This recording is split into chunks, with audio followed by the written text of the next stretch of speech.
Muy buenos días. Les doy un cordial saludo a nombre del S Business School. Hoy, viernes 13, una fecha muy esperada por todos nosotros en la escuela y también por un grupo importante de egresados que contribuyeron a la organización de este encuentro, que da cuenta de una cantidad importante de charlas que han antecedido esta fecha. Tenemos hoy a dos expositores que nos hablarán de temas que a todos nos tienen preocupados, a todos nos tienen interesados. Para comenzar esta mañana, le quiero dar el saludo al director general de la escuela, Raimundo Monge. Buenos días, Raimundo. Te dejo entonces con una cantidad importante de egresados y de invitados nuestros. Bueno, muy buenos días y bienvenido a este encuentro S-Alumni 2020. Me hubiera encantado verlos en el edificio LS. De hecho, fuimos de las primeras entidades educacionales que a mediados de septiembre retomó el 100% de sus programas regulares bajo la modalidad híbrida, es decir, con alumnos que podían participar tanto presencialmente como a distancia. Pero bueno, nuestros códigos de operación sanitarios no permiten realizar todavía actividades masivas como esta conferencia. Esperamos hacerlo ya el próximo año. Este encuentro de alumnos es para nosotros un hito doblemente relevante. En primer lugar, porque nos permite reunirnos y reencontrarnos con nuestros egresados, aunque sea de modo virtual, y ponernos al día sobre en qué está la escuela, qué hemos hecho este año, cuáles son los planes. Y en segundo lugar, porque nos entregará una visión económica y política sobre los desafíos que enfrentaremos en los próximos meses, a cargo de dos expertos, como ya se señalaba, don Andrés Velasco y don Luis Oganes, a quienes agradezco su valiosa participación. No puede negarse que este año ha sido un año muy complejo para todos y han habido muchos aprendizajes para todos los que participamos del mundo de la educación. Como ese, nos veníamos preparando para la modalidad online, pero nunca pensamos que prácticamente de un día para otro todo sería hecho en este formato. Nuestros profesores tuvieron que capacitarse, reestructurar sus cursos y adecuarse rápido a las nuevas exigencias. Junto con ello, fue imperioso disponer de la tecnología necesaria. Hoy vemos con satisfacción que se alcanzaron resultados muy significativos pese a la gran incertidumbre en que nos movíamos. Contarles, por ejemplo, que este año sobre 300 alumnos se están formando en nuestros cursos regulares, PADE, ANP, PDE y los másters, algo por sobre el año 2019. También que otras 8.000 personas han participado hasta octubre de otros programas y seminarios, aumentando 53% la asistencia respecto al mismo mes del año pasado. Nuestros nueve centros y cátedras han mantenido su activa relación con el medio empresarial, regulatorio y académico y publicado estudios y análisis con amplia difusión en revistas especializadas y medios locales. Esto ha contribuido al crecimiento de 120% del número de seguidores que tenemos en redes sociales y a triplicar las apariciones destacadas en prensa, a una media de 3 apariciones por semana, mientras que las apariciones totales llegaron a una media de 25 por semana. Contarles también que con el apoyo de nuestra comunidad de egresados, estamos muy avanzados en formar un nuevo centro que incentive la filantropía y la mejor gestión de las fundaciones y otras entidades sin fines de lucro. También, y se verá después, este año comenzó el programa S100, experiencia pionera en materia de formación de por vida de nuestros egresados, que han mantenido una asistencia de sobre 110 personas regularmente. La dirección de Alumni organizó 30 charlas de continuidad con destacados expositores en temas muy contingentes como inteligencia artificial, cambio constitucional, escenario económico, ciberseguridad, políticas públicas, entre otros. También se crearon 2 programas nuevos, el Master in Entrepreneurial Management, dirigido a jóvenes con espíritu empresarial, y próximamente el Executive Master en Gestión de Organización y Empresas, programa orientado principalmente a los profesionales de regiones, dado que 80% de su contenido se dictará online. Y un tema muy importante para nosotros, la mayoría de nuestros programas han sido evaluados con muy buena nota, equivalentes en la fase final de la modalidad online, en términos similares a los que impartíamos cuando impartíamos clases presencialmente. Estos y otros logros nos tienen muy orgullosos, pero creo, reflejan nuestra preocupación por ser un actor relevante en la formación de directivos, sobreponiéndonos a condiciones adversas, ha sido bien recibida y valorada por nuestras diferentes audiencias. Nuestra visión hacia el futuro es optimista. La pandemia aceleró tendencias en materia de enseñanza que se venían dando hace años. Como ese, estamos tomando todas las acciones para salir fortalecidos en este nuevo mundo que enfrentaremos. Queridos alumnos, quiero agradecerles su compromiso con la escuela, ya que pese a lo atípico del año, hemos sentido siempre su apoyo y comprensión.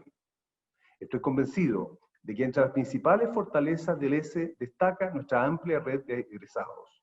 Ustedes son el cimiento para generar comunidad y ayudar a construir entre todos una mejor escuela y un país más vigorizado. Agradecer especialmente a la directiva del Consejo Alumni, presidida por María Marta Aguirre, por su entusiasmo y contribución este año. Junto a la dirección de Alumni, han logrado adaptarse a los cambios y generar contenidos e iniciativas de calidad. Aspiramos a acrecentar aún más los vínculos con nuestra amplia red de alumni. Creemos que este puede ser un factor muy importante para aumentar el conocimiento e impacto del ESE, pues ustedes son nuestros mejores embajadores y promotores de lo que somos y hacemos. Estamos jugados al 100% por hacer el ESE una escuela de alta dirección de referencia en el país. Juntos tenemos una oportunidad única de contribuir al bien común, sirviendo y trascendiendo. Muchas gracias. A continuación, los dejo entonces con María Marta Aguirre.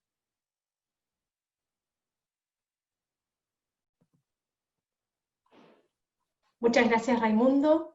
Bienvenidos a todos, académicos, egresados, alumnos. Gracias por estar aquí con nosotros. Espero que estén muy bien, ustedes y sus familias, en este año tan especial. Este es nuestro primer encuentro ESE Alumni, como decía Raimundo. Y aquí vamos a hablar con expertos, hablar del Chile, del mundo, ese mundo que está cambiando más rápido de lo que pensábamos y diferente a lo que podíamos pronosticar.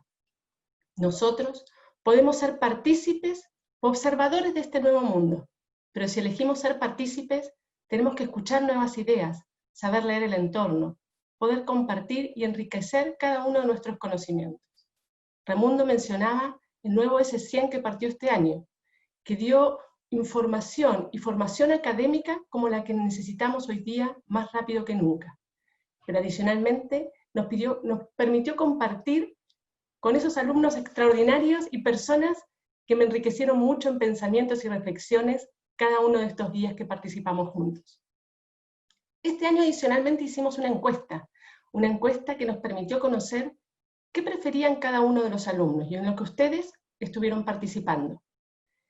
Con eso reforzamos las charlas exclusivas.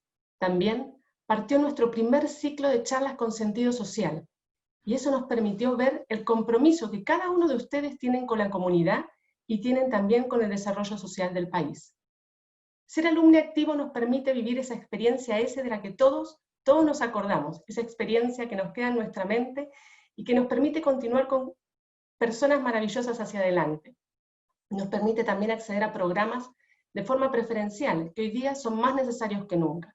Compartir ideas, poder compartir pensamientos con nuestros profesores que están siempre con las últimas tendencias en conocimiento. Y participar, como decía Raimundo, del desarrollo social de este país que hoy día nos necesita tanto. Los invito a ser alumni activo, a seguir viviendo la experiencia ESE y participar de un Chile mejor. Muchas gracias a todos y bienvenidos a nuestro primer encuentro.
Bueno, muy buenos días a todo nuestro distinguido público de alumni. La verdad que para mí es un honor moderar esta actividad a estos dos excelentes expositores que tenemos invitados hoy día.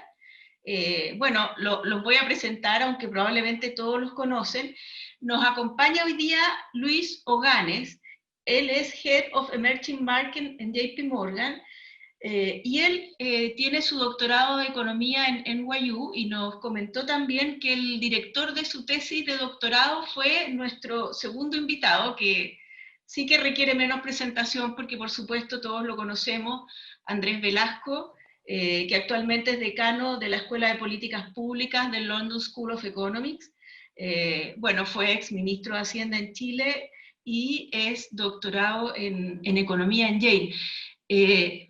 Por supuesto que estamos todos tremendamente interesados en escuchar. Tengo que contarles además, para los que no saben, que nuestro invitado Luis Oganes es peruano, y por lo tanto hay mucho interés por escuchar lo que nos pueda decir. Nuestro vecino país está en una situación bien compleja actualmente, así que va a ser bien interesante lo que podamos escuchar. Pero antes de darles la palabra a ellos, de alguna forma queríamos conocer la opinión que tiene nuestro distinguido público sobre lo que está pasando en América Latina y en Chile.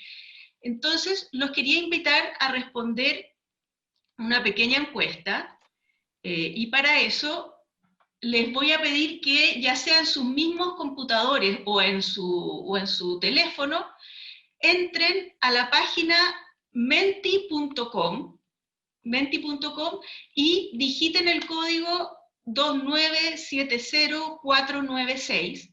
Ahí van a aparecer dos preguntas, una sobre lo que ustedes esperan en América Latina y otra sobre lo que esperan en Chile, que inevitablemente mezcla un aspecto económico con un aspecto político.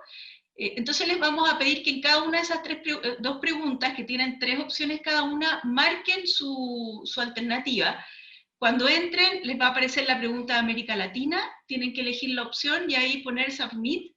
Va a aparecer la pregunta de Chile y también enviar su respuesta. Va a ser bien interesante para la discusión que viene ahora en adelante, tener un poco la percepción de cómo están viendo ustedes la situación que estamos enfrentando, que obviamente no hay para qué decirlo, es una situación bien compleja. Entonces, les voy a pedir que vayan votando y nosotros vamos después a proyectar los resultados aquí para ver cómo están percibiendo ustedes esta situación. Entonces ahí después, mientras vayan votando, le voy a pedir a nuestra ayudante Belén que nos proyecte cuáles son las opiniones que ustedes tienen sobre sus perspectivas para América Latina y también sus perspectivas para Chile.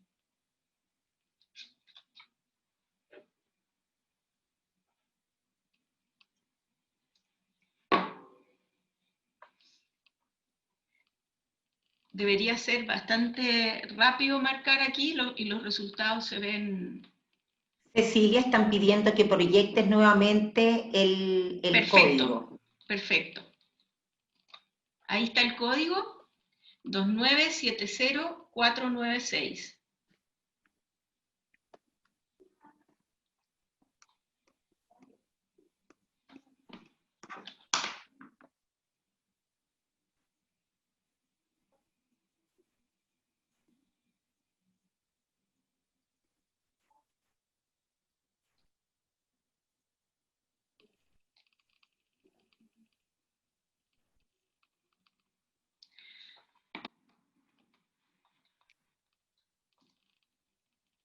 Por algún motivo el sistema no está dejando pasar a la segunda pregunta, Cecilia. Ahí indicamos que salgan y vuelvan a entrar para responder la segunda.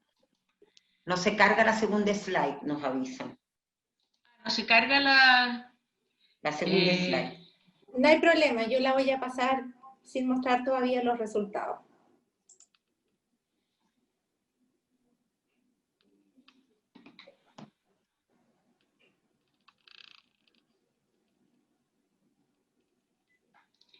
Si no, proyectemos el resultado de la primera. Perfecto, Cecilia.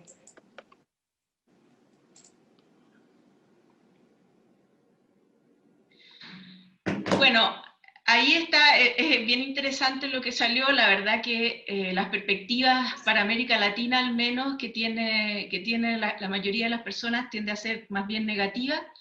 La opción más votada en la gran mayoría de los países tiene por delante otra década perdida de gran debilidad fiscal, bajo crecimiento y predominio de ideas estatistas.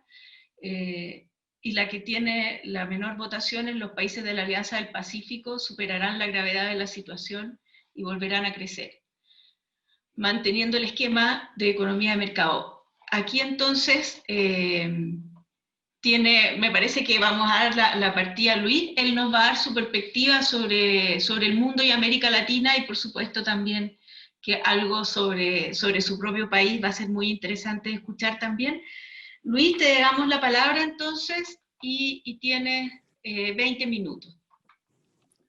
Ok, muchísimas gracias, Cecilia. Gracias a Raimundo y todos los organizadores por la invitación. Para mí es un placer no solamente compartir con todos ustedes allá en Chile, sino compartir el podio con Andrés Velasco, que como se mencionó, fue mi asesor de tesis y tenemos una amistad ya de mucho tiempo, más allá de lo que queremos admitir.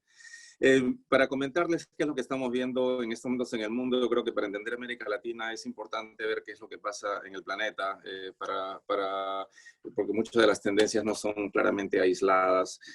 Empezaría diciendo de que, bueno, sabemos lo que ha pasado con COVID en el año 2020.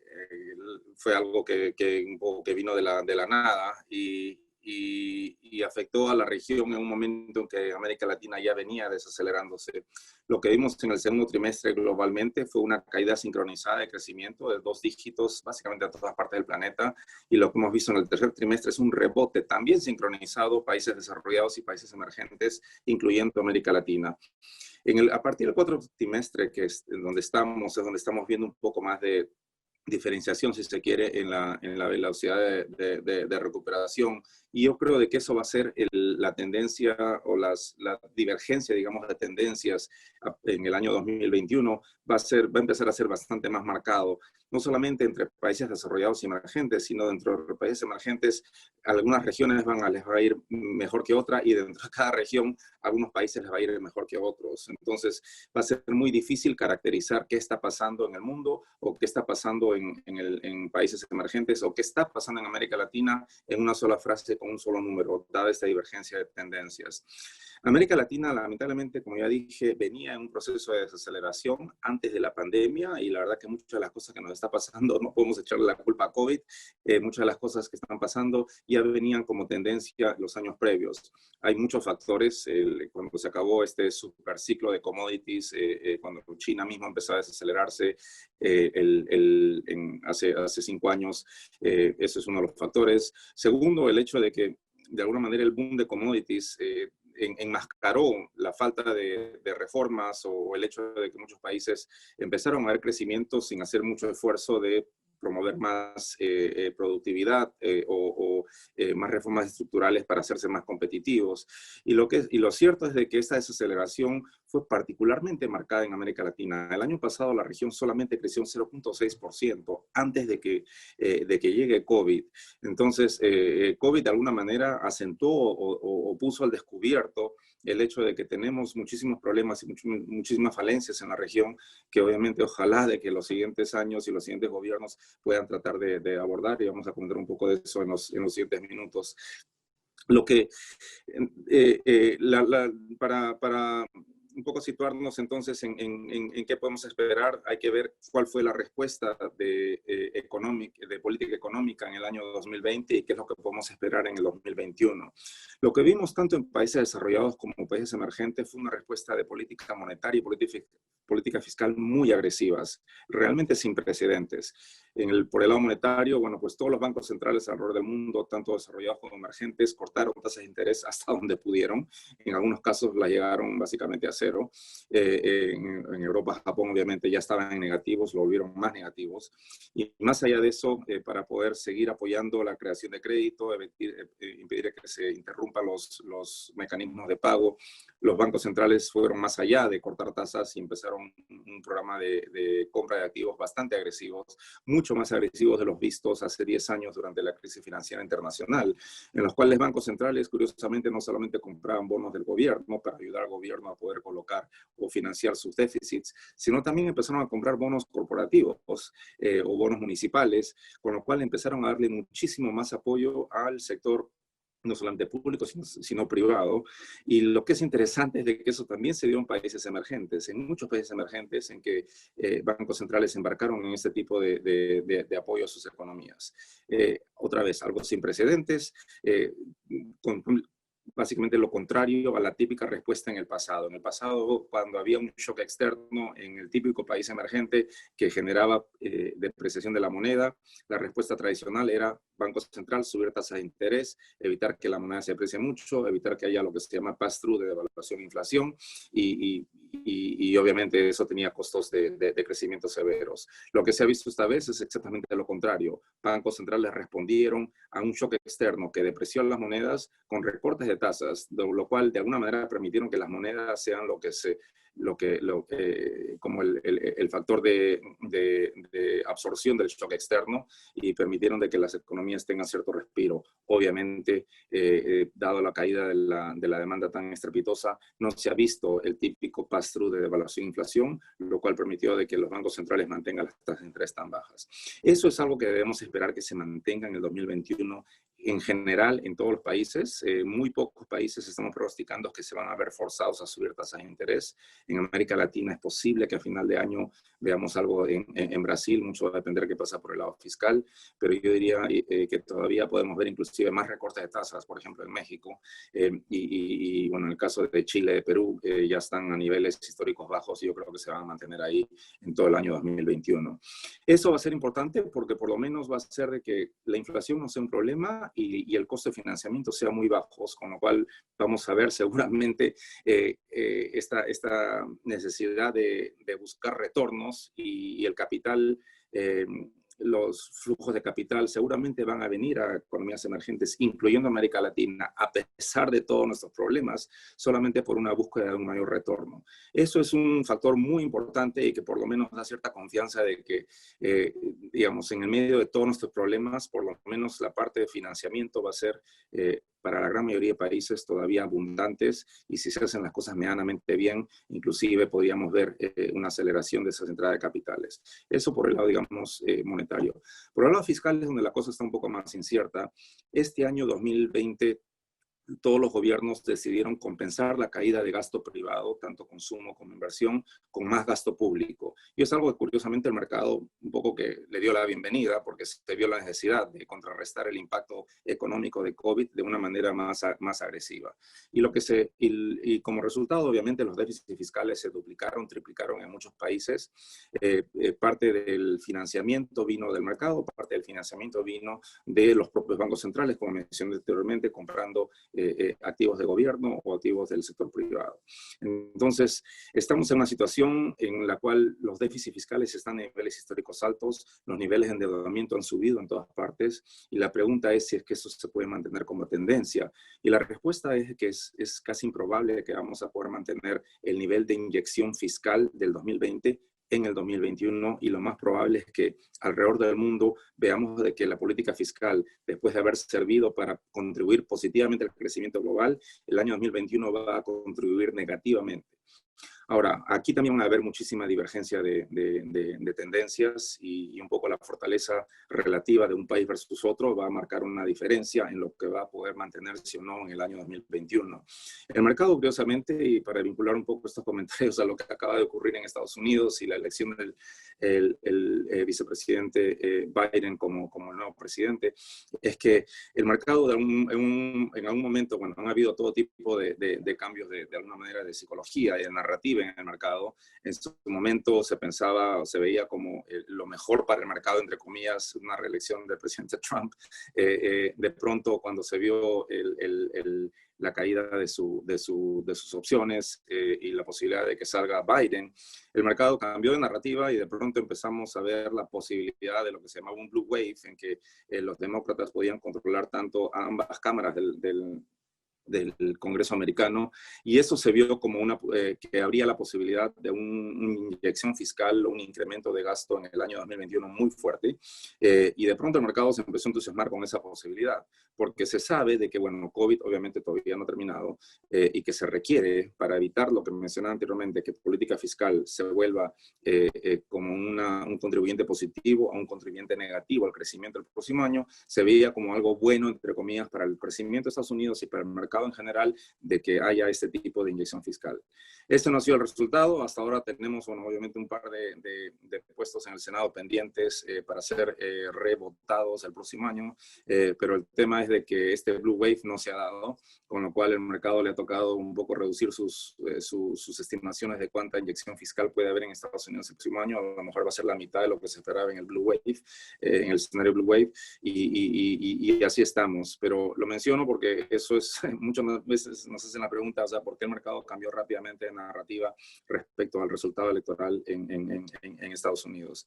En todo caso, lo que hagan los países por el lado fiscal va a ser muy importante en el año 2021, y eso de alguna manera va a determinar qué es lo que puede ocurrir por el lado de crecimiento, porque por el lado monetario ya es poco probable que se pueda esperar una contribución mucho más allá de la que ya se ha dado.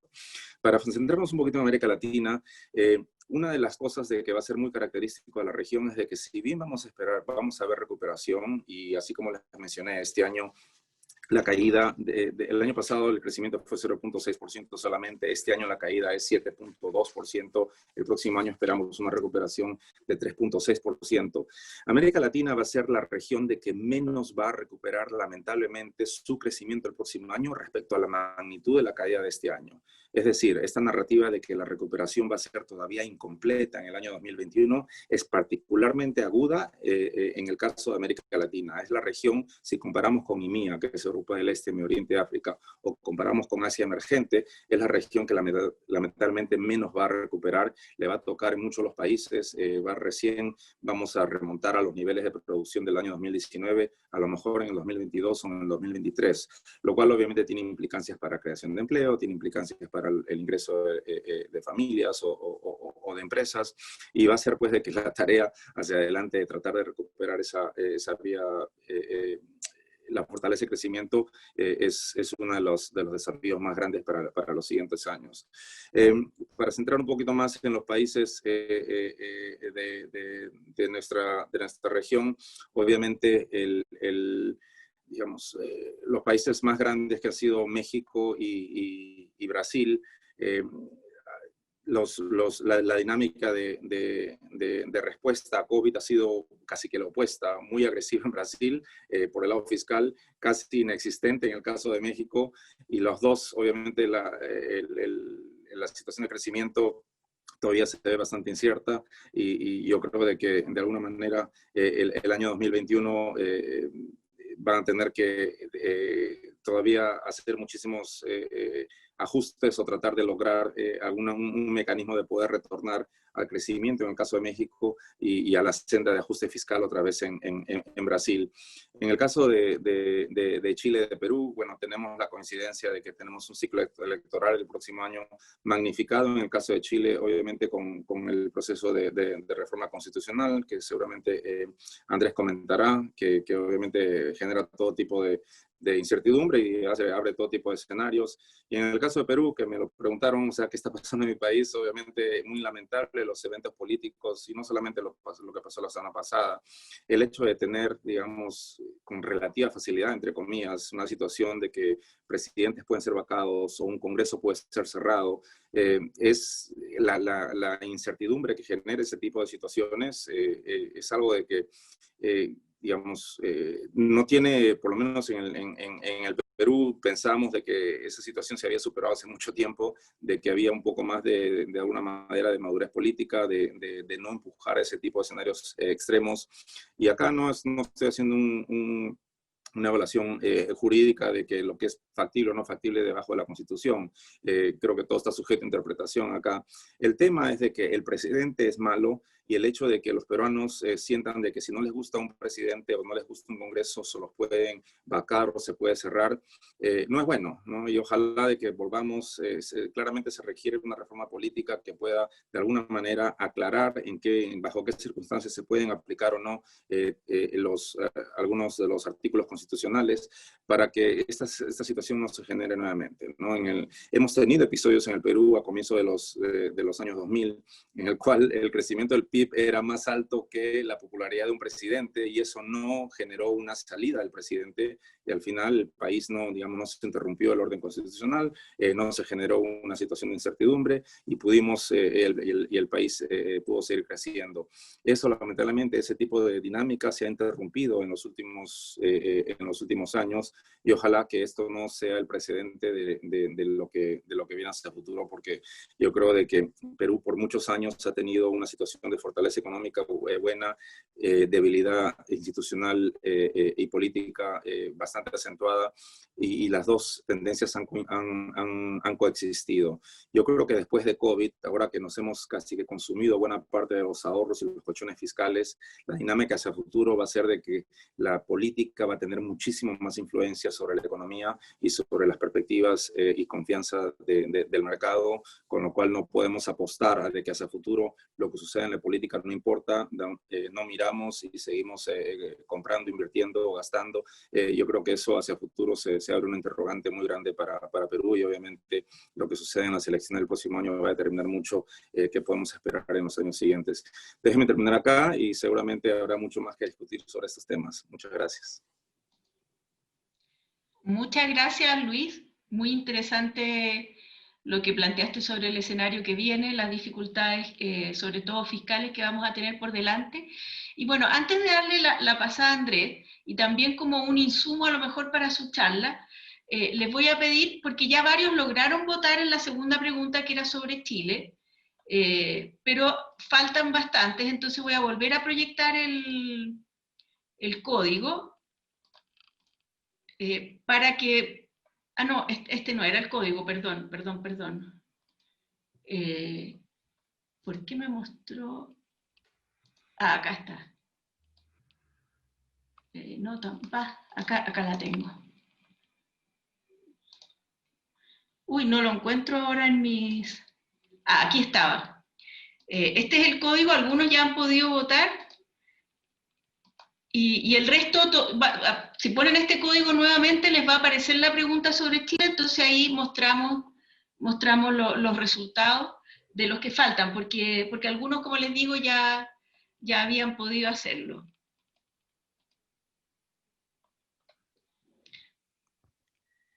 El 2970496, voy a dejar de compartir para que Belén nos pueda proyectar los resultados de la pregunta sobre Chile.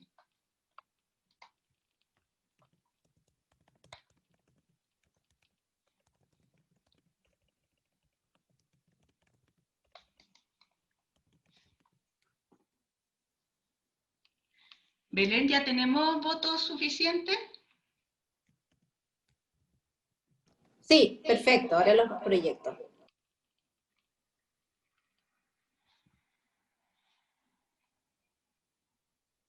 Uy, aquí el pesimismo es más marcado todavía. Andrés, tienes la difícil misión de tratar de dejarnos un poquito más tranquilos esta mañana, porque la verdad que el populismo y la polarización será la tónica durante los próximos 2 años, con expectativas favorables sobre el proceso constituyente. La verdad que está pesimista nuestro público y esperamos entonces que tú nos puedas mostrar un horizonte, bueno, realista, obviamente, lo que tú piensas, pero la verdad que se ve difícil la situación que tenemos hacia adelante. Andrés, te dejo la palabra y entonces para que Belén deje de compartir ahí. Gracias, Cecilia. Buenos días a todos, a todas. Tremendo gusto compartir con ustedes. Tremendo gusto también compartir con mi gran amigo, exalumno, compinche y colega Lucho Ganes. La verdad es que Lucho fue muy ordenado, sistemático y completo en su exposición. lo que a mí me da un privilegio, porque más que describir, cosa que ya él hizo muy bien, me puedo dar el lujo de enfatizar y subrayar ciertas cosas que me parecen importantes, varias que me parecen preocupantes y quizás una o dos que me parecen de carácter algo más optimista. Quiero partir con algo que Lucho solo tocó muy al pasar, y es el desempeño de América Latina, no solo en materia de economía, sino también en el control de la pandemia, porque por ahí tiene que partir todo. Los datos son desoladores, desoladores. Si ustedes miran el número de muertes por habitante, y de hecho hay un artículo en La Tercera de hoy en portada, al menos en portada digital, 6 de los 10 países del mundo que tienen más muertes per cápita están en América Latina. Y eso se incluyen a Perú y a Chile, también a Argentina, a Brasil, a México, y creo que el otro es Colombia. Y Bolivia. Entonces, y si miramos los 20 países con más mortalidad per cápita, 9 de esos países son de América Latina. Hay casi 200 países en el mundo y lamentablemente los nuestros son los de peor desempeño. Entonces, creo que hay que hacerse la pregunta, bueno, ¿y qué pasó? ¿Por qué? ¿Por qué el desempeño tan malo? Y creo que se mezclan cosas que sabemos y, para ser también bien honesto, cosas que no sabemos todavía, porque hay que partir también diciendo, yo en mi actual cargo en Londres he participado en muchos paneles, talleres, seminarios, etcétera, con médicos, científicos, epidemiólogos. No hay certeza total acerca de qué determina la velocidad del contagio. Y hay países en que se esperaba un verdadero holocausto, como en África, que han sobrevivido razonablemente bien. Ha habido países como Argentina que partieron muy bien y después se han terminado muy mal. Incluso en países como Alemania, en que se llenaban de alabanzas por el buen manejo de la pandemia. Hoy día hay una segunda ola bastante dolorosa, en fin. Pero lo que sí sabemos son al menos dos cosas. Primero, que hubo gobiernos en América Latina que fueron manifiestamente irresponsables. Y no es casualidad que los gobiernos más irresponsables sean los gobiernos de carácter más populista. Pienso en el populista de derecha, Bolsonaro, presidente del Brasil, o el populista de izquierda, López Obrador, presidente de México, quienes por semanas, meses incluso, decían que la pandemia había sido exagerada por los medios, que era un invento de la prensa, que ellos eran tipos fuertes y machos a quienes el virus no les iba a hacer mella, y por lo tanto seguían haciendo actividades públicas, abrazando a sus seguidores, haciendo marchas, mitines, etc. Bueno, no hay que sorprenderse si México y Brasil son dos de los países del mundo en que la mortalidad per cápita es mayor, y creo que los mexicanos y los brasileños y otros latinoamericanos hemos pagado no solamente en pesos y en dólares, hemos pagado en muertes humanas la ineptitud y la irresponsabilidad de algunos gobernantes en la región. La otra cosa que creo que es bien evidente es que hay ciertas características estructurales de América Latina que han hecho muy difícil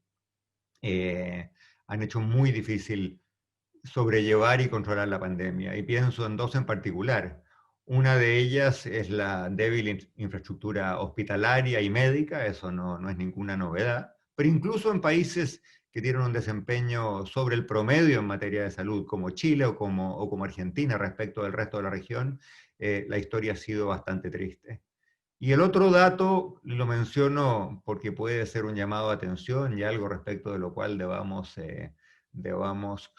concentrarnos en el futuro, es que la existencia de mercados laborales muy informales, con pocos contratos, con pocos sueldos y salarios escritos en un papel, ha hecho muy difícil también la ayuda gubernamental.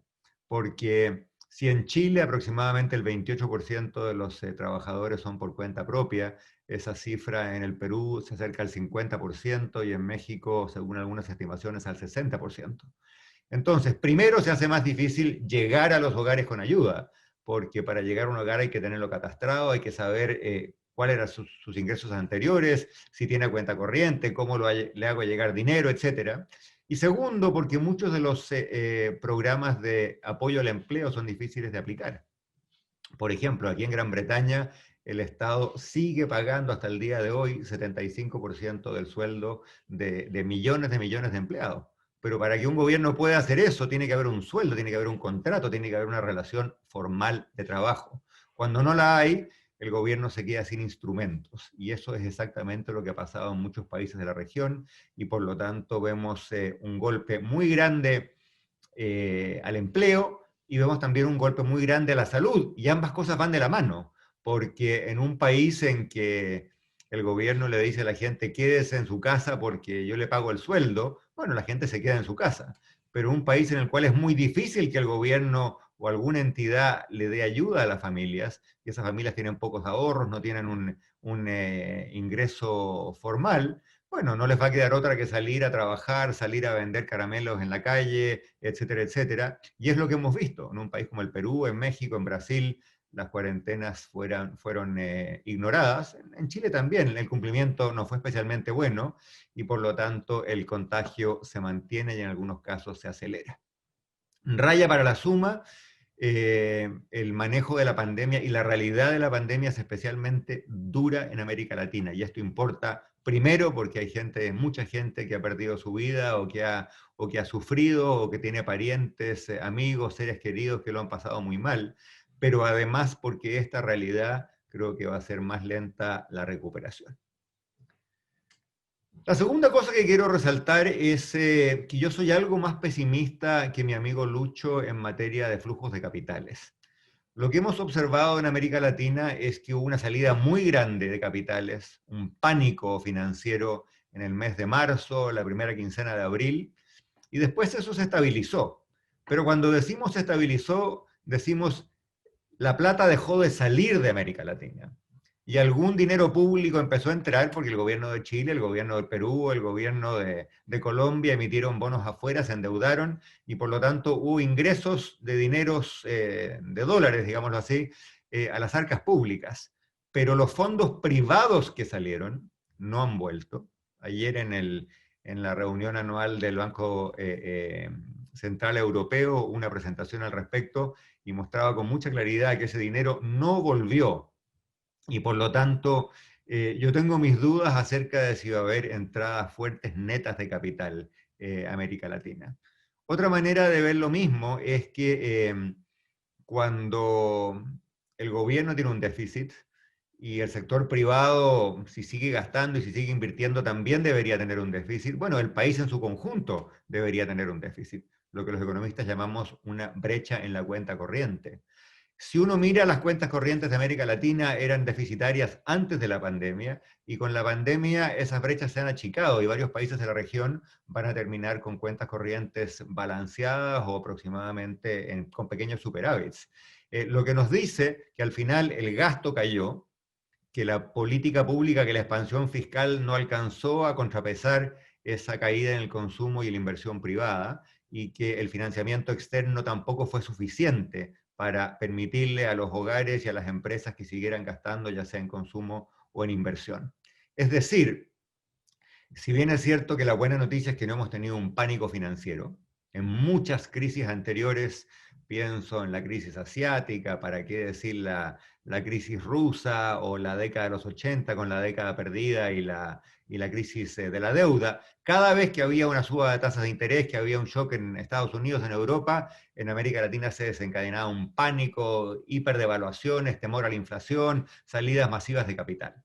La buena noticia es que creo que tenemos hoy bancos centrales algo más creíbles, políticas algo más sólidas que hace 10, 15 o 20 años atrás, y por lo tanto un pánico financiero, una hiperdevaluación, una destrucción de los balances de las empresas y los bancos no ha ocurrido. Esa es una buena noticia. La mala noticia es que no somos lo suficientemente sólidos o lo suficientemente creíbles como para que el financiamiento neto del resto del mundo siga fluyendo y las empresas y las personas puedan seguir invirtiendo. Por lo tanto, yo creo que, a diferencia de lo que dijo Lucho, si bien es cierto que los gobiernos como el de Perú o el de Chile no van a perder acceso a los mercados de capital, el país en su conjunto va a tener niveles de gasto relativamente pequeños, entradas de capitales relativamente pequeñas y por lo tanto un crecimiento relativamente lento. Lo que me lleva al tema de la rapidez de la recuperación. Y aquí hay que distinguir entre dos cosas muy distintas.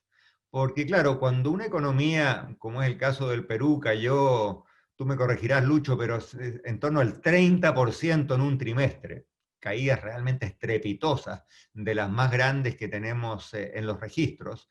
Y en el caso de Chile también tuvimos un trimestre, 2 trimestres absolutamente desastrosos.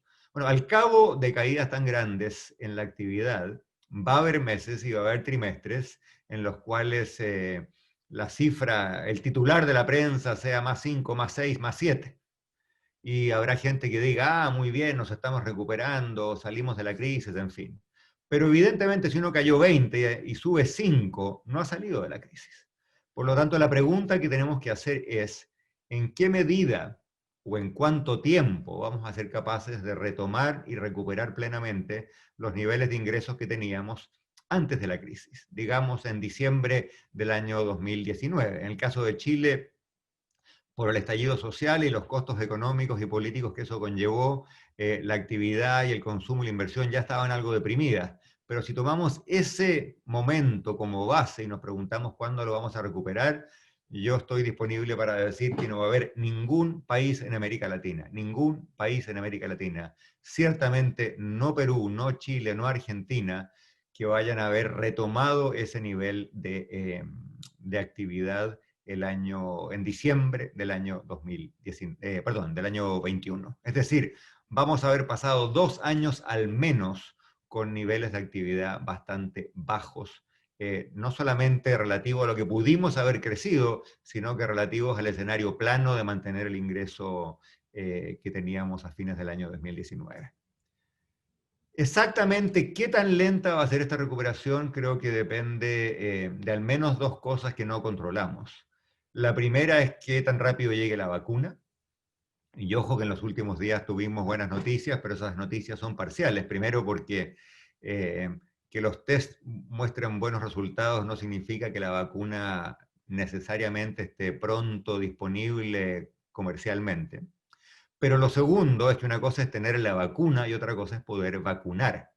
Y ustedes habrán leído que la vacuna que tiene más posibilidades de éxito en este momento, la de Pfizer, requiere condiciones de congelamiento, de cadena de frío, de distribución y de logística sumamente exigentes. Por lo tanto, me preguntan a mí ustedes, ¿serán los países de América Latina, será Chile, será Perú capaz de llegar hasta el último rincón del territorio rápidamente con esta cadena de frío? Está por verse, pero yo no sería especialmente optimista.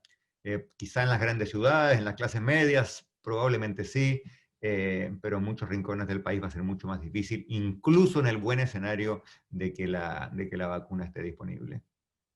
Por lo tanto, por ese lado, yo no sería especialmente optimista respecto de la velocidad de la recuperación.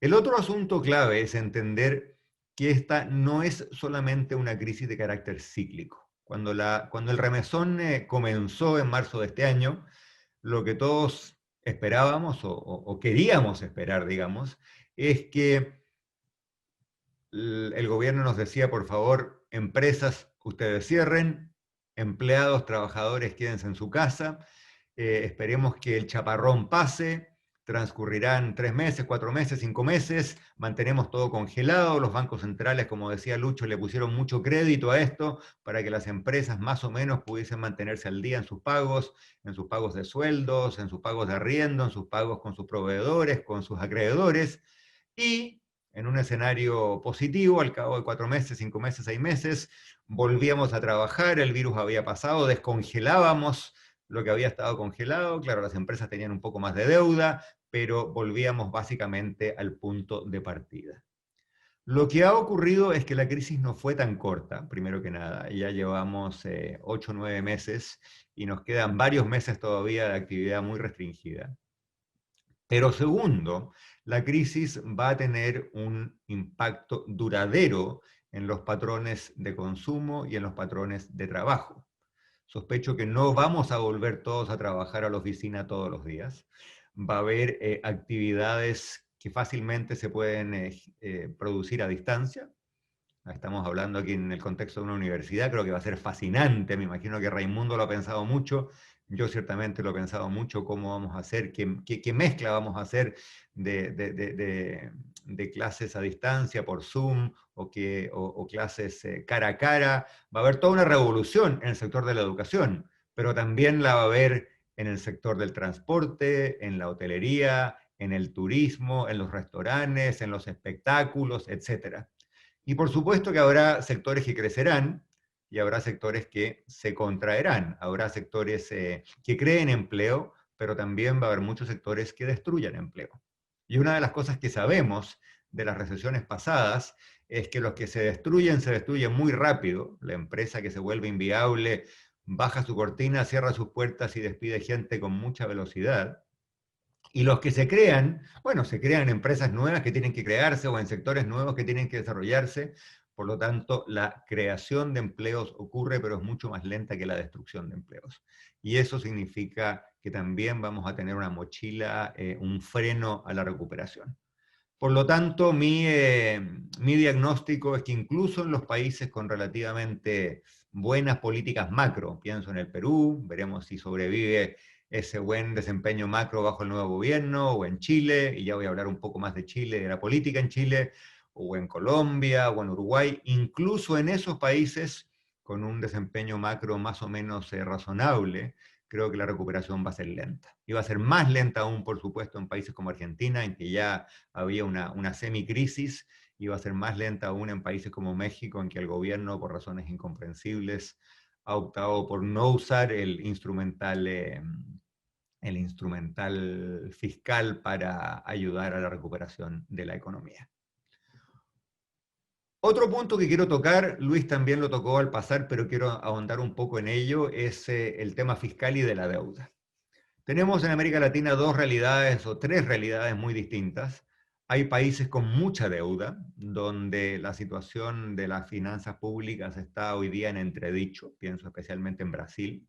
Brasil anda por el 95% del PIB en deuda pública y no sería nada de raro que pronto pase el 100%.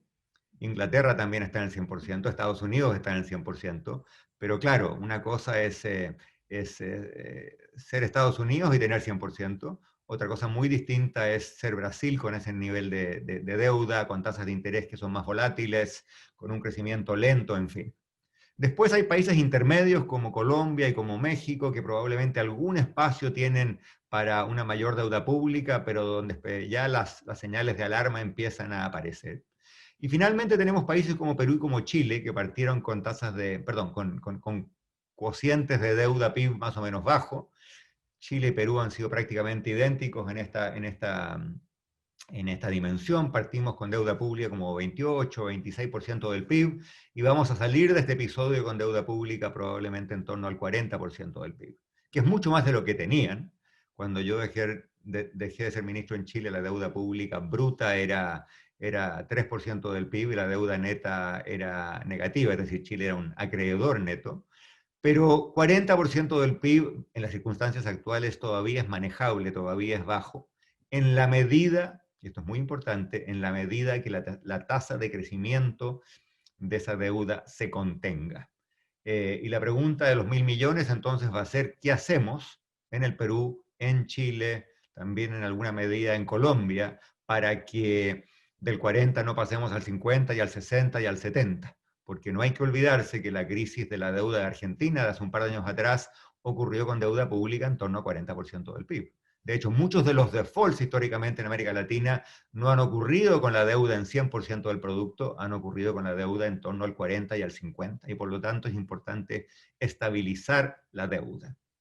Y yo aquí voy a hacer una predicción.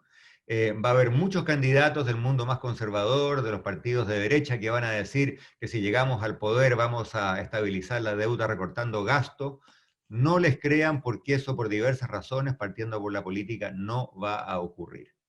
Y como el crecimiento por la pandemia, el cambio estructural y otras cosas inevitablemente va a ser lento también, creo que la única manera de estabilizar el crecimiento de la deuda va a ser mayores impuestos. Y va a haber mayores impuestos en el Perú, va a haber mayores impuestos en Chile, probablemente también en Colombia. Brasil es un caso distinto, pase lo que pase. y por lo tanto la discusión, creo yo, no va a ser si se suben o no se suben los impuestos, la discusión va a ser cómo se hace con el mejor diseño técnico, cómo se hace con la mayor justicia social y cómo se hace de un modo que ojalá no afecte el crecimiento. Creo yo que se puede hacer, sí se puede hacer, pero evidentemente hay que hacerlo bien. Y yo esperaría que en Chile al menos gobierne quien gobierne, probablemente la carga tributaria vinculada a los ingresos del capital va a subir. No veo otra manera de estabilizar la deuda en torno a 40 puntos del PIB. Finalmente, la otra fuente de incertidumbre en todo el mundo, veamos lo que ha pasado en Estados Unidos, aquí mismo en Inglaterra hay mucha incertidumbre, pero lo clave en América Latina hoy es mucha incertidumbre política. Y esto no parte con la pandemia, tampoco parte en el caso de Chile exclusivamente con el estallido de fines del año pasado, parte con el auge del populismo en el mundo. El populismo lo inventamos en América Latina, sus padres son figuras como Perón en Argentina, Vargas en Brasil, Cárdenas en México, por allá por los años 30 y 40 del siglo pasado. Pero el populismo hoy día no es un fenómeno exclusivamente latinoamericano. Hoy día hay gobiernos populistas de derecha en países como Estados Unidos, Gran Bretaña, la India, Polonia, Turquía, Hungría, las Filipinas, y hay gobiernos populistas de izquierda en muchos países de la región, evidentemente en Venezuela, en México, en Nicaragua. Veremos qué pasa en otros países con las elecciones que vienen, pero también ha habido gobiernos populistas de izquierda recientemente en Grecia, por ejemplo, con el partido Syriza.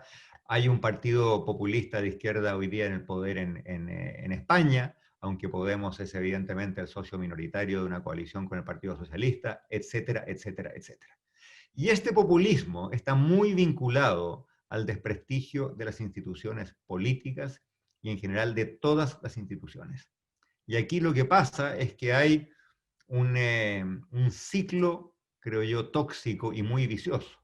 Porque por un lado, cuando las instituciones políticas se sienten desprestigiadas, se comportan de modo populista.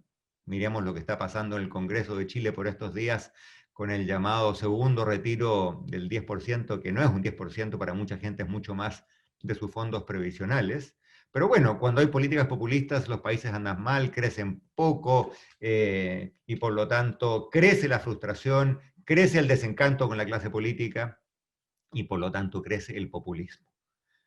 Ese ciclo tóxico de desencanto con las instituciones por una parte y de populismo por el otro es la tónica, con distintos gobernantes y distinta retórica, en prácticamente todo el mundo hoy.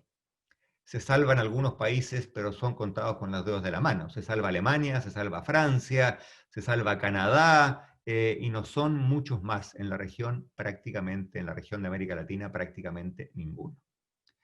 En el caso de Chile, el grado de desprestigio de las instituciones es realmente extraordinario. Si ustedes miran la última encuesta CEP, y cito la CEP porque probablemente es la más creíble, aunque hay varias otras encuestas que muestran prácticamente lo mismo, la última encuesta CEP de hace casi un año atrás nos dice que frente a la pregunta ¿cree usted en o cuánto confía usted en el gobierno, los partidos políticos, el Congreso, la Judicatura, el Ministerio Público, Carabineros, Fuerzas Armadas? Ninguna de las instituciones que yo acabo de mencionar excede el 15% de confianza. Ninguna de las instituciones vinculadas al Estado excede el 15% de confianza. Ahora dirán ustedes, el problema es de los políticos. No, no es así. Porque si le preguntamos a los chilenos, y de nuevo, la encuesta CERC, la encuesta Mori, varias hacen la misma pregunta, ¿cuánto confía usted en los líderes empresariales, en los líderes sindicales, en los medios de comunicación, en la Iglesia Católica? Ninguna de esas instituciones privadas tampoco pasa del 15%. Y hay caídas estrepitosas, como la caída en confianza de la Iglesia Católica, que pasa de un 40 o 50% hace pocos años atrás a rondar el 10% o menos hoy. Y por lo tanto tenemos un tremendo problema de credibilidad institucional vinculado a un tremendo problema de populismo en la política, y en ese ciclo tóxico la falta de credibilidad induce populismo, y también el populismo induce malas políticas, malos resultados y una resultante falta de credibilidad. Creo yo que en este escenario hay que entender el proceso constitucional que ha partido en Chile. Cuando las instituciones dejan de tener legitimidad, cuando las instituciones dejan de tener credibilidad, llegó la hora de modificar esas instituciones.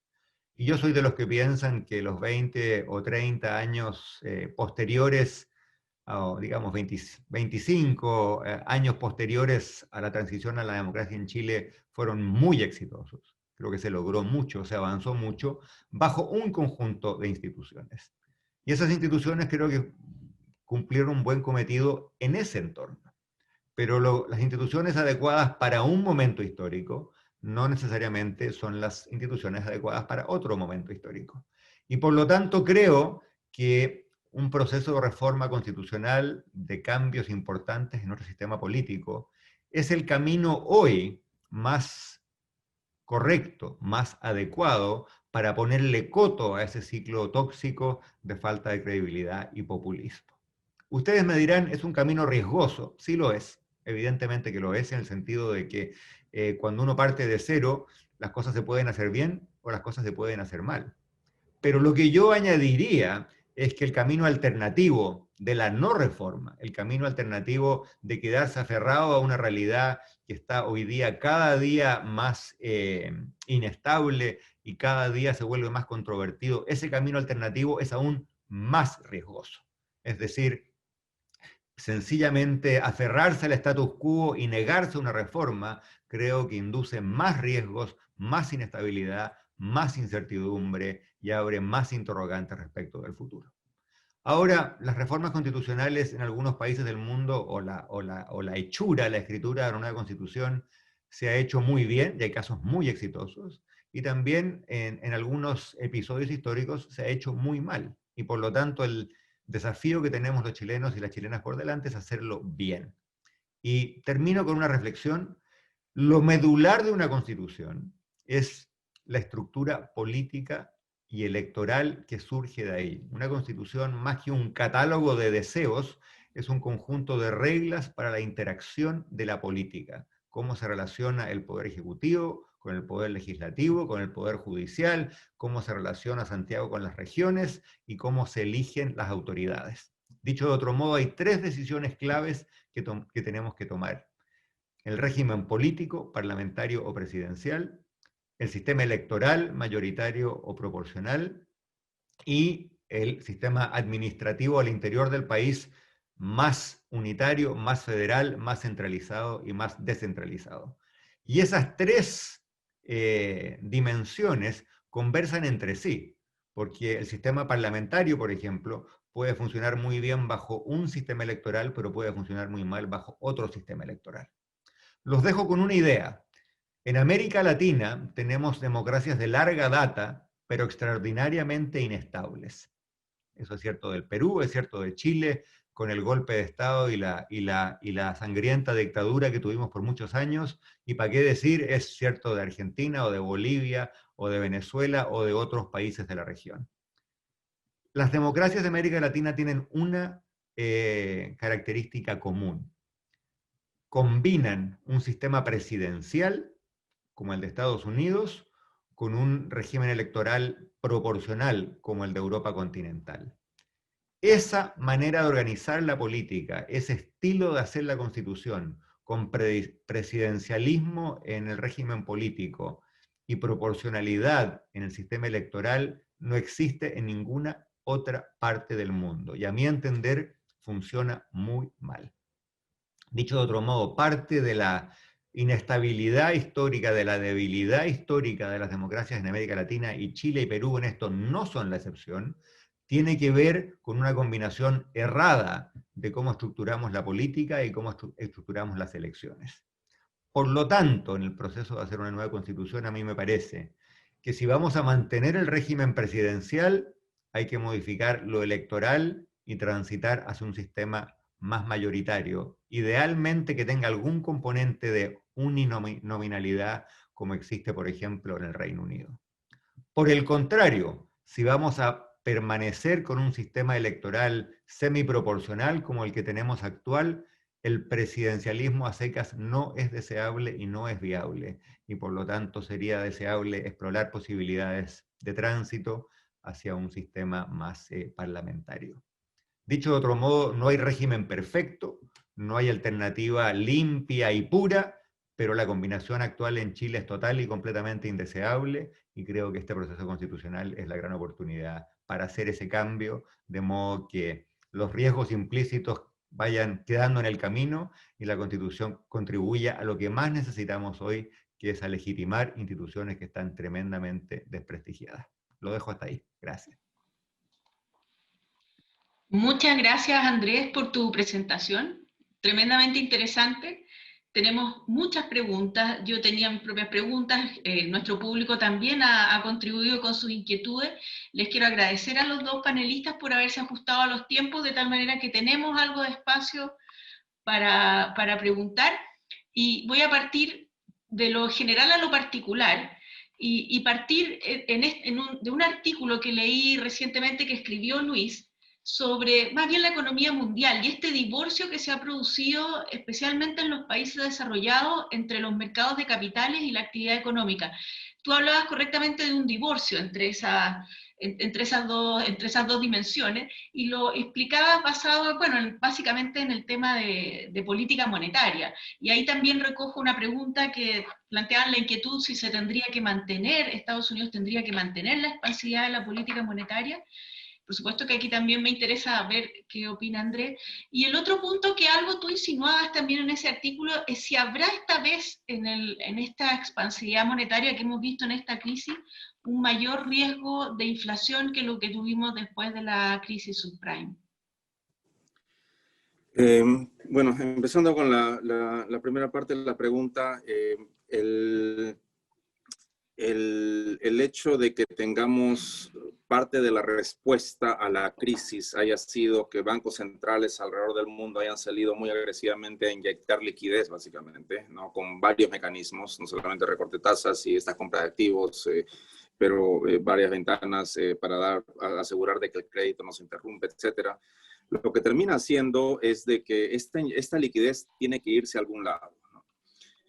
Si es que estamos todos medio encerrados en casa o estamos con una pandemia, con mucho temor de salir, con mucho temor de movilizarnos, con temor de gastar, no viajamos, etcétera, etcétera, es poco probable de que esa liquidez, cuando termina estando en balances de empresas o en bolsillos de individuos, termina siendo gastado, y buena parte de esa liquidez termina siendo invertido en activos no reales, no físicos, sino en activos financieros.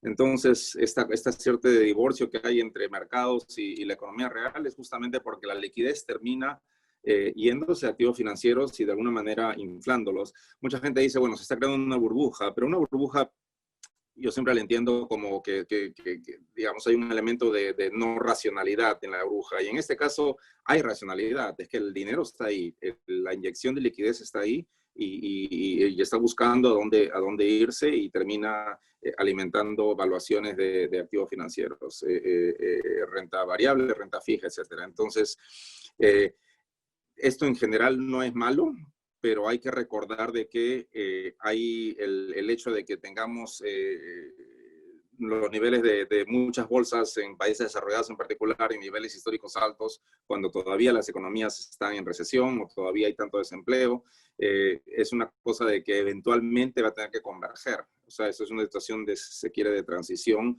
que no se puede mantener indefinidamente en el tiempo. Y ahí lo vinculo con la segunda parte de tu pregunta, que es el tema de inflación.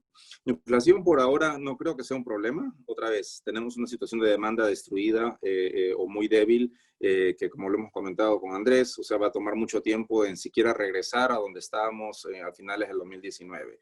2 años, 3 años, con lo cual durante todo este periodo vamos a tener una brecha de producto negativa que va a hacer de que la inflación se mantenga bajo control. Eventualmente, y no, cuando digo eventualmente, claramente no es un problema el 2021, creo que posiblemente tampoco el 2022, habrá que ver si el 2023 o 2024, eventualmente vamos a empezar, la recuperación va a madurar y ahí vamos a empezar a ver un poco más de a lo mejor presión inflacionaria, y ahí es cuando los bancos centrales van a tener que tomar las duras decisiones de empezar a remover el estímulo monetario y subir tasa de interés, reducir sus compras de activos, etcétera. Ese proceso no va a ser fácil y de hecho no va a ser bonito tampoco, ya lo hemos experimentado en el año 2013 con el llamado taper tantrum, cuando el exgobernador de la Fed, el señor Bernanke, anunció que iban a empezar a reducir el tamaño del quantitative easing. Bueno, pues las tasas de interés se dispararon y todos sentimos el remesón, ¿no? Yo creo que eso es algo para preocuparse, pero no es algo inmediato. En el corto plazo, estoy hablando de los siguientes par de años, yo creo que la situación de inflación va a ser no un problema y la situación de bancos centrales con esas políticas de expansión van a mandarse ahí. Me preguntaste también, y vi la pregunta que había sobre quantitative easing, si es que la Fed debería hacer más. Yo creo que ahorita, si vemos la tasa de interés a 10 años en Estados Unidos de la Fed, está en 0.87%. Y la predicción que tenemos para el próximo año es que va a estar fluctuando entre 1 y 1.25%. Yo creo que si es así, no va a haber mucho empeñamiento en la curva, con lo cual la Fed por ahí no va a tener que hacer más compras de activos. Si es que empezásemos a ver más empinamiento en la curva y la tasa de 10 años empieza a subir, qué sé yo, 0.5, 1.5 o más, a lo mejor eso es lo que haría de que la Fed incremente el tamaño de compra de activos. Pero por ahora eso no es el escenario base que tenemos. Andrés, ¿tú quieres agregar algo a la visión de los mercados globales en el fondo para partir de esto más general? Estás con micrófono muteado ahí. Gracias. Yo concuerdo con lo que dijo Lucho, pero déjenme de nuevo matizar y enfatizar un par de cosas. Primero, por suerte que los bancos centrales grandes han hecho lo que han hecho. No solo porque han mantenido a flote las economías principales, sino que la razón por la cual en América Latina no hemos tenido un pánico financiero es que, a diferencia de crisis anteriores, la liquidez hoy día es infinita. Y por lo tanto los inversionistas en Estados Unidos o en Europa que estaban en América Latina, bueno, algunos se han ido, pero no ha habido una estampida porque no hay dónde ir. Si el dinero que se ha quedado en América Latina no se ha quedado porque nos encuentren tan lindos, sencillamente se ha quedado porque el resto del mundo es igualmente feo. Cuando las rentabilidades son negativas en todo el mundo, como dijo Lucho, bueno, la liquidez a alguna parte tiene que llegar y por lo tanto parte de esa liquidez ha permanecido en la región. O dicho de otro modo, las crisis anteriores las vivimos con tasas reales positivas en el mundo. Esta crisis la hemos vivido con tasas reales cero prácticamente, o negativas. Y eso le da a los países emergentes como nosotros un espacio para respirar absolutamente único. Por lo tanto, los que están en el cole y que son creyentes sigan rezando, chiquillos, porque la Reserva Federal no deje de hacer lo que ha estado haciendo, porque es absolutamente clave. Ahora, si me pongo el sombrero de economista académico y me hago la pregunta, ¿cuánto espacio más hay para que los bancos centrales sigan imprimiendo dinero sin que haya inestabilidad? Creo que es una pregunta fascinante para la cual es difícil tener respuestas demasiado tajantes. Porque seamos francos, los economistas en el pasado se equivocaron groseramente en esta materia. Los profesores de macroeconomía, Lucho lo es y yo también, y Cecilia tú también, enseñamos en el libro de texto básico que hay una cosa que se llama base monetaria, que la cantidad de dinero en circulación es proporcional a la base monetaria y que en el largo plazo el nivel de precio es proporcional a la cantidad de dinero. Por lo tanto, si yo multiplico la cantidad de dinero por 5, en el largo plazo el nivel de precio se va a multiplicar por 5. Pues bien, hace 12 años atrás en Estados Unidos, la Reserva Federal multiplicó la base monetaria por 5 y no pasó absolutamente nada. Es decir, nuestros modelos básicos estaban total y completamente equivocados. Cambió la estructura del mercado de dinero, cambió la demanda de dinero, cambió el comportamiento de los bancos, la Reserva Federal empezó a pagar interés por las reservas, los bancos dejaron sus reservas, etcétera, etcétera, etcétera. Dicho de otro modo, estamos en un mundo total y completamente nuevo. en materia de funcionamiento monetario y financiero. Y eso se ha visto confirmado ahora, porque los bancos centrales acaban de multiplicar de nuevo sus hojas de balance por 3 o 4, y no ha pasado nada, nada. Hay un poquito de inflación por aquí y por allá, que yo le atribuyo más que nada al hecho de que hay un desbalance entre demanda y oferta, ¿no? Porque la oferta no de dinero, la oferta de bienes está muy restringida. Hay sectores en los cuales las empresas no pueden producir más porque no pueden abrir más temprano, porque no pueden trabajar, porque no hay cadenas de distribución, porque los camiones no operan, porque hay cuarentenas. Y frente a eso no hay que sorprenderse si un mes la inflación es 0,5 en vez de ser 0,2. Pero inflación de demanda, desequilibrio en el mercado financiero, yo no lo veo. Por lo tanto, al igual que Lucho, mi predicción es que vamos a seguir viviendo bastante tiempo más en circunstancias de QE y de tasas de interés muy bajas. ¿Va a durar esto para siempre? ¿Podría haber una reversión, un desequilibrio, una corrida? Es posible. En el corto plazo creo que no. Más adelante, quién sabe. Gracias, Andrés. Así que tenemos un periodo largo todavía del dólar inundando los mercados. Yendo un poco más hacia América Latina, bueno, planteaba Luis el problema fiscal que tiene América Latina. Vimos también que nuestro público no está muy optimista respecto a la situación, y a mí me gustaría preguntarle, apuntando un poco a eso, un poco más a las perspectivas sobre la región de mediano plazo. ¿Puede América Latina volver a crecer? ¿O tenemos por delante un horizonte de década perdida, como piensan nuestros asistentes? ¿Cómo crece América Latina en adelante? Bueno, yo creo que va a haber en varios frentes América Latina tiene que reinventarse. El país que de alguna manera más avanzó en esta reinvención, si se quiere, de tratar de salirse de este modelo exportador basado principalmente en materias primas, fue México, y lo hizo a través del NAFTA, cuando finalmente se firmó eso a mediados de los 90s. Y tenemos una situación de que México, o sea, América Latina, entre 50 y 60% de exportaciones en promedio son commodities. Para México es solamente, creo, un poquito menos de 20%, 80% son productos manufacturados.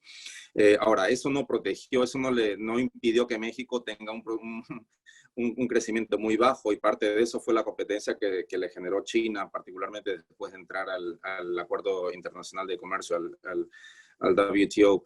En los años siguientes, por ese lado, México tiene una oportunidad, ahora que hay esta pugna y esta especie de fricciones que seguramente van a mantenerse entre Estados Unidos y China, y va a haber un proceso de reorientación de cadenas de producción. Seguramente muchas compañías se la van a pensar 3 veces en irse a poner una planta en China, y tenemos ahí a México, que está al costado. A lo mejor van a pensar otra vez en reasignar parte de su producción, sus líneas de producción a México, y México puede por eso va a beneficiarse.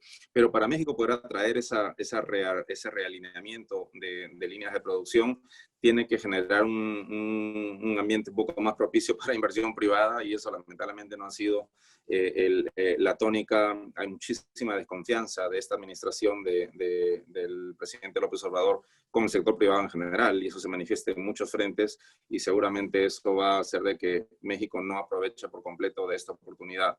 Para el resto de la región, bueno, obviamente hay que agradecer que tenemos la bonanza de tener tantos commodities y poder extraerlos y exportarlos, pero va a tocar, o sea, eso, digamos, el pasado nos dio buenos ingresos. Yo no creo de que volvamos a ver China demandando tantos commodities como fue en el pasado y generando los precios que se vio en el pasado, con lo cual ese escenario no va a volver, o por lo menos ser que haga un shock de algún tipo que es imposible de predecir o de incorporar en proyecciones. Bueno, pues tenemos que buscar otras alternativas. Y para poder América Latina buscar diversificar de exportaciones, bueno, hemos hablado muchísimo del tema de productividad, de competitividad, de hacer más flexibles los mercados de trabajo, de educar mejor a la población. Son pasos de mediano y largo plazo, ¿no? Que requiere consistencia de políticas, que requiere casi que política de Estado que no esté siendo susceptible a cambios radicales entre un gobierno y otro en la sucesión políticas o presidenciales. Entonces, eso es lo que genera, yo creo que es difícil ser demasiado optimista con temas de ver de dónde va a venir el crecimiento. Ahora, hay muchos buenos ejemplos de cosas que ocurren en América Latina que por lo menos uno dice, ¿sabes qué? Digamos, hay que agarrar las cosas buenas que están ocurriendo. O sea, ayer escuché una conferencia que organizó el Financial Times, en que tuvieron sobre todo muchos temas globales, y uno de los temas era un poco el desarrollo de compañías de tecnología en América Latina, ¿no? Y por supuesto es mercado libre, pero hubieron una discusión de varios casos. Y lo que es interesante es de que, digamos, hay una clase, digamos, hay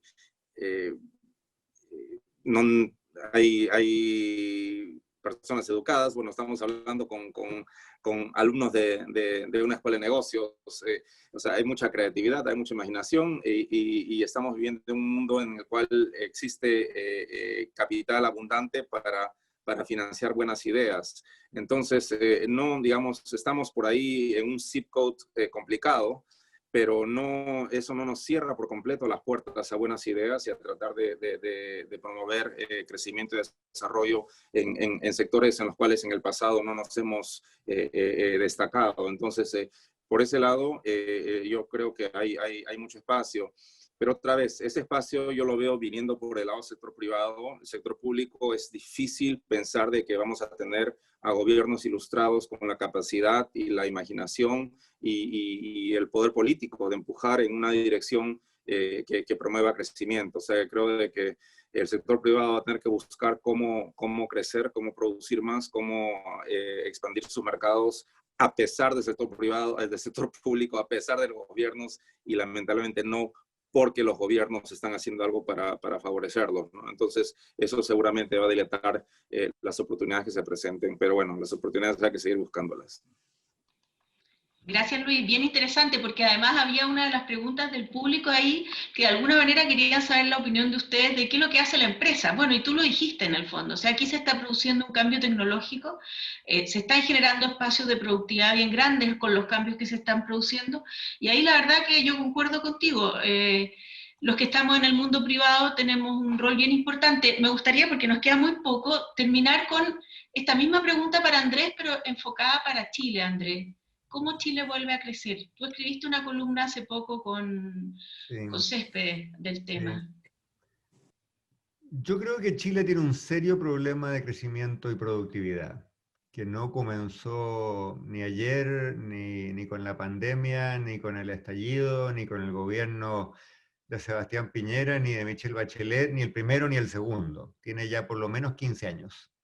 La verdad es que Lucho lo dijo muy bien.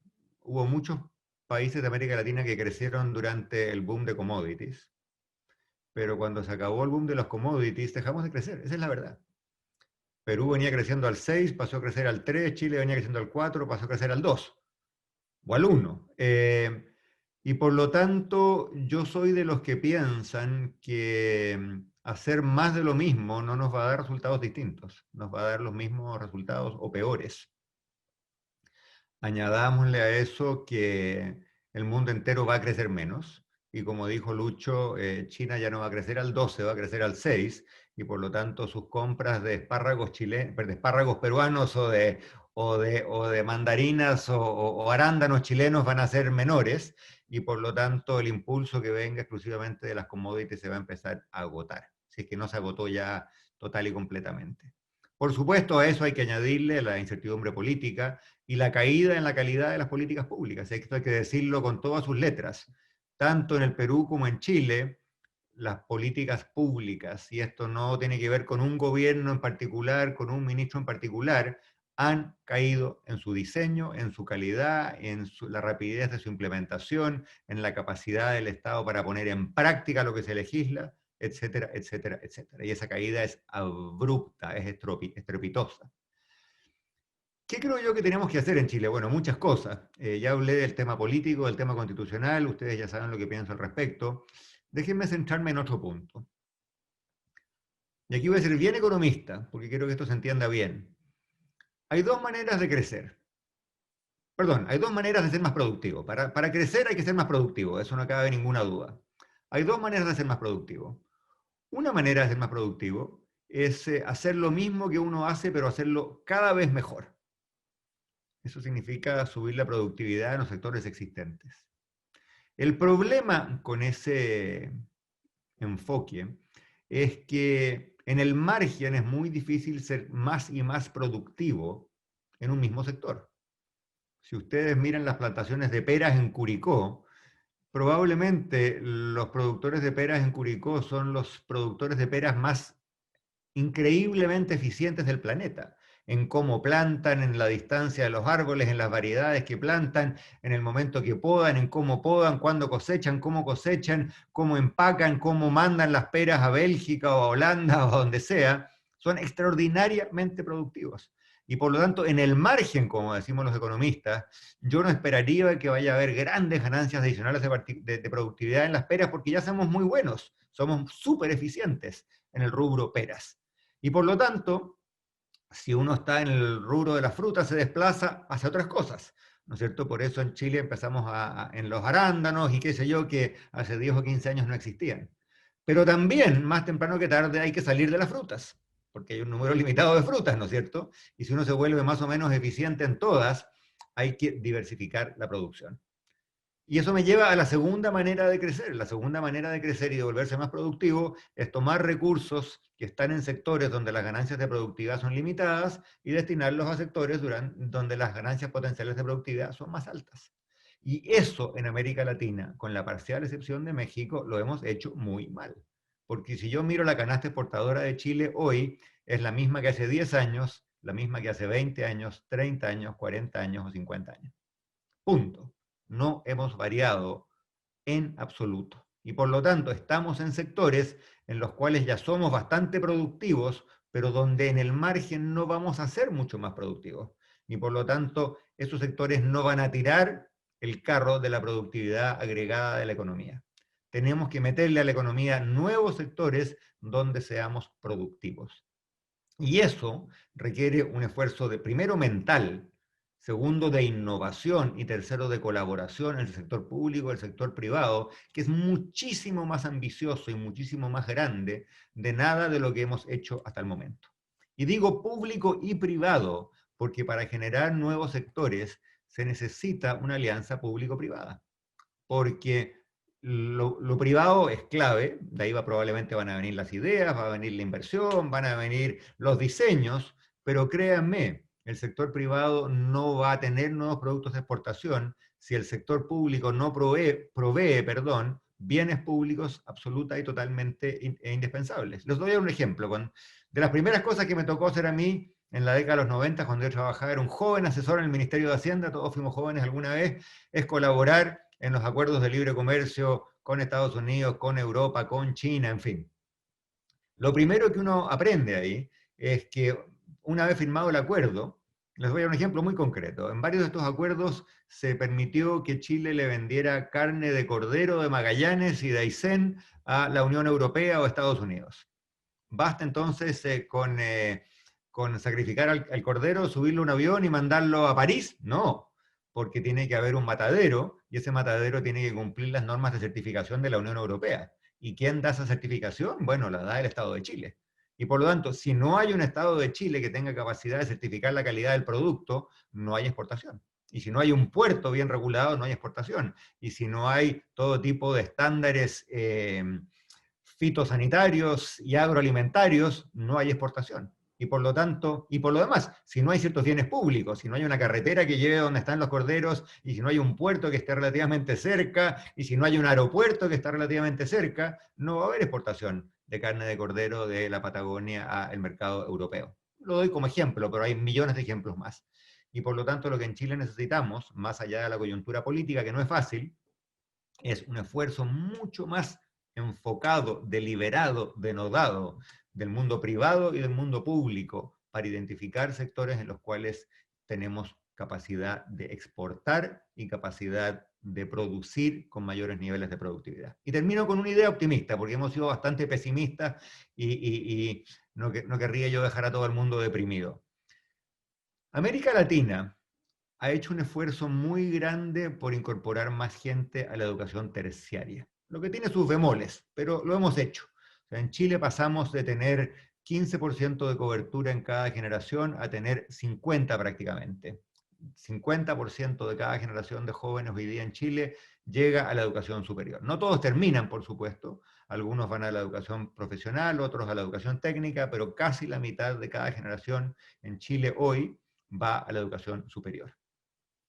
Una fuente de frustración en nuestro país es que muchas personas van a la universidad, se endeudan, salen y se encuentran con las oportunidades y con las remuneraciones que esperaban, porque como la economía no está creciendo muy rápido, entonces la velocidad con la cual se expande la demanda por sus servicios no es la suficiente, las remuneraciones no suben lo suficiente, la gente se frustra, no encuentra empleo, ¿no es cierto? Ya hay sociólogos trabajando en Uber.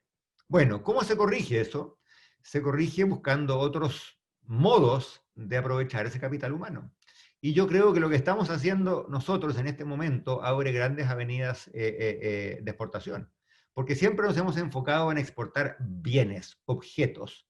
Hoy día podríamos enfocarnos en exportar servicios, y en especial servicios que utilicen esa mano de obra calificada que venimos creando en los últimos 20 o 25 años. Ya hay hoy día en Chile empresas de ingeniería que exportan sus servicios por internet a China, y ya hay arquitectos chilenos diseñando edificios en Europa, y ya hay radiólogos chilenos leyendo radiografías para hospitales en Estados Unidos, y así sucesivamente. Creo que hay un gran potencial de exportación de servicios, y países como Perú y como Chile que tienen telecomunicaciones razonablemente buenas, que tienen infraestructura razonable y que tienen un capital humano que viene creciendo, podrían ser actores importantes en la exportación de servicios. Creo que esa puede ser una buena manera de inyectarle una nueva cuota de productividad y una nueva cuota de diversificación a nuestras exportaciones que lo necesitan y lo necesitan urgentemente. Ya, he hablado demasiado, así es que lo dejo hasta ahí. Gracias, Cecilia. Muchas gracias, Andrés, muy interesante. Lamentablemente estamos un poquito pasados en el tiempo. Había muchas preguntas, quedan muchos temas. Yo quisiera, antes de darle la palabra final a Alejandra, tomarme de lo que dijo Andrés al final, y dado que yo creo que en esto no vamos a tener mucha discusión, la política no nos está dando muy buenas noticias últimamente, pero partiendo de que también lo dijo Luis, el sector privado sí tiene mucho que hacer, y sí tenemos mucho que hacer para sacar a nuestros países adelante, y está básicamente en nuestro esfuerzo, nuestro trabajo y nuestra creatividad. Así que me parece que es un muy buen mensaje para terminar con un público que está en eso, que son todos gente de empresa y que está tratando cada día de hacer mejor su trabajo. Así que les agradezco mucho a Luis y a Andrés sus muy interesantes exposiciones. Le agradezco también a Alumni por esta oportunidad, y los dejo entonces para que nos veamos en un próximo encuentro. Alejandra. Gracias, Andrés, gracias, Luis. La maravilla de este salto al futuro, de haberlos podido tener a ustedes conectados desde Londres. Cecilia, a ti especialmente. Y yo también quiero cerrar con un broche positivo, con la oportunidad de transmitir este video que nos falló, porque da cuenta del grueso y profesional trabajo, y sobre todo con tanto amor que hemos hecho, tanto de Dirección Alumni como de un grupo de egresados que tienen el corazón puesto en el crecimiento de nuestra escuela. Muy buenos días, y los despido entonces con estas últimas imágenes.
Gracias, muy buenos días. Especial agradecimiento a nuestros patrocinadores.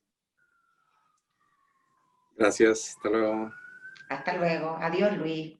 Ya nos Gracias. hablamos. Adiós, Gracias. Luis, muchas gracias. Muchas gracias, Gracias. Silvia, un placer.